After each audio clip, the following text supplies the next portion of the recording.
Sunat adalah sebuah kata yang tak asing di telinga, terutama bagi kaum pria. Di negara Asia dan tak terkecuali Indonesia, sunat atau khitan dikenal sebagai tradisi kebudayaan yang sudah dilakukan turun-temurun sejak zaman nenek moyang. Bahkan seiring perkembangan zaman, sunat tak hanya dapat dilakukan ketika anak lelaki menuju remaja saja, namun juga bisa dilakukan sejak bayi. Alhasil, sudah tak asing lagi perihal sunat ini. Namun, tahukah Anda asal-usul dan sejarah sunat sebenarnya?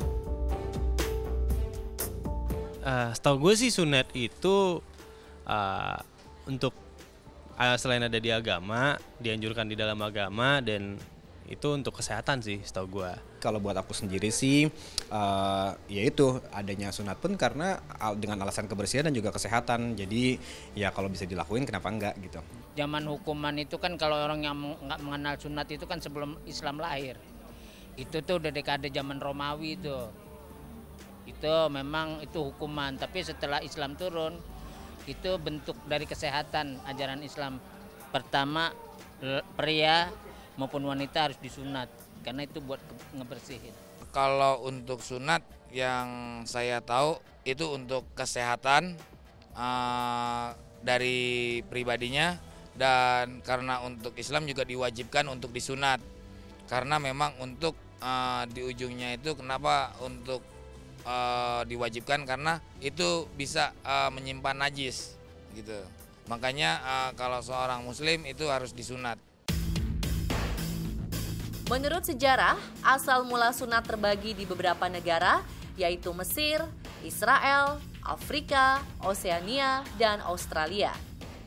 Di Mesir sendiri, praktek sunat dilakukan para remaja laki-laki yang akan diinisiasi menjadi pria dewasa di kalangan bangsawan, bahkan bisa dikatakan untuk membatasi kelas elit khusus pada zaman Mesir kuno, tepatnya 2400 sebelum Masehi.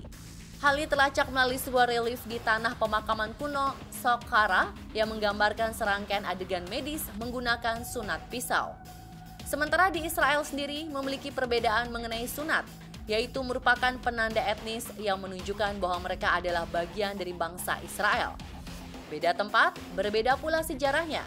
Di Afrika, sunat merupakan bagian dari budaya dan tradisi, bahkan memiliki ritual yang cukup rumit.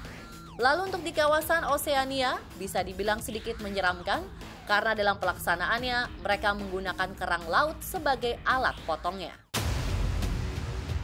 Selain dari beberapa negara tersebut, ada hal menarik mengenai sunat. Di masa lampau, khitan dijadikan sebagai sebuah hukuman pada zaman perang, lantaran dianggap tanda dari kekotoran dan perbudakan di zaman itu. Konon banyak prajurit yang ditangkap dan dimutilasi sebelum dijadikan sebagai budak. Benarkah demikian?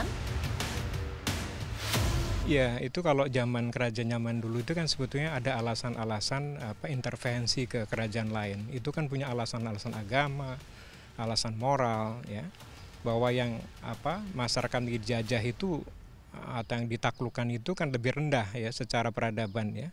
Mungkin ini semacam inisiasi juga ya, semacam memasukkan agar orang yang dijajah masuk di dalam nilai-nilai penjajahnya supaya bisa masuk ya dengan cepat, tidak ada perbedaan. Berbeda dengan negara-negara di Asia, beberapa negara di dunia khususnya Eropa, sunat masih dianggap sebagai suatu hal yang tabu. Bahkan American Academy of Pediatrics telah mengecam tindakan sunat pada anak laki-laki lantaran dianggap bisa mengganggu psikis anak. Jadi sunat itu sebenarnya kan bahasa awamnya adalah khitan ya. Jadi suatu tindakan medis yang memotong ujung kulit yang menutupi dari bagian penis itu sendiri. Jadi kalau dari segi kesehatan, sunat sendiri kan menurut WHO itu pada tahun 2007 dia bisa menghindarkan atau mengurangi resiko terjadinya infeksi dan juga mengurangi resiko terjadinya kanker itu sendiri sih.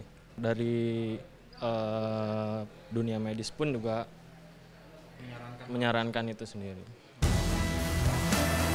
Pada kenyataannya, sunat tak hanya diperuntukkan bagi kaum Adam, tetapi para perempuan juga diketahui ada pula yang melakukan sunat.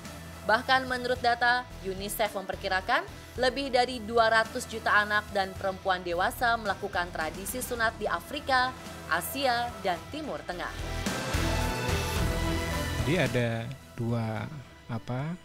dua jenis sunat ya, untuk wanita dan untuk pria ya. Kalau untuk pria saya kira biasa ya. Kalau orang Jawa itu sunat pasti ada masa-masa di mana orang sudah mulai akil balik ya, si pria itu maka harus disunat gitu. Nah kalau buat perempuan biasanya memang ini ada dua kaitan juga ya, untuk lebih kepada secara spiritual ya. Katanya ini ada dua hal, ada yang dari sejak bayi lahir, tapi sebenarnya kalau yang tradisi Jawa dari umur 8 sampai 10 tahun ya, wanita itu istilahnya bukan disunat tapi ditetes ya. Ditetes itu adalah dipotong ya, ujung semacam testisnya wanita itu dipotong. Ya memang tujuannya spiritual juga sebetulnya, selain juga psikologis.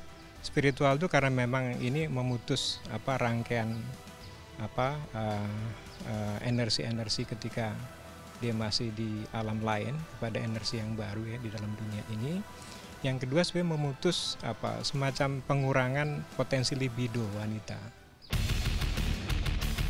Tak hanya dikenal sebagai kebudayaan bagi umat muslim, sunat dikenal sebagai tradisi keagamaan yang mewajibkan para laki-laki yang mulai memasuki usia remaja untuk menjalani prosesi khitanan. Khitan sendiri merupakan ajaran yang sudah dilakukan dari dulu, terutama sejak zaman Nabi Ibrahim alaihi salam.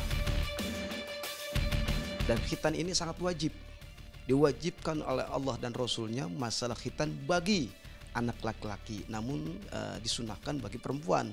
Tapi dalam mazhab Imam Syafi'i, perempuan salah satunya adalah wajib.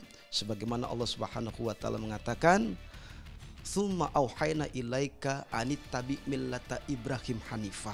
Kami wahyukan kepada engkau ya Muhammad millata Ibrahim, mengikuti agama Nabi Allah Ibrahim. Itu asal usul khitan maupun tentang bagaimana hukumnya. Wajib bagi kita umat Islam untuk mengkhitankan bagi seorang laki-laki maupun perempuan.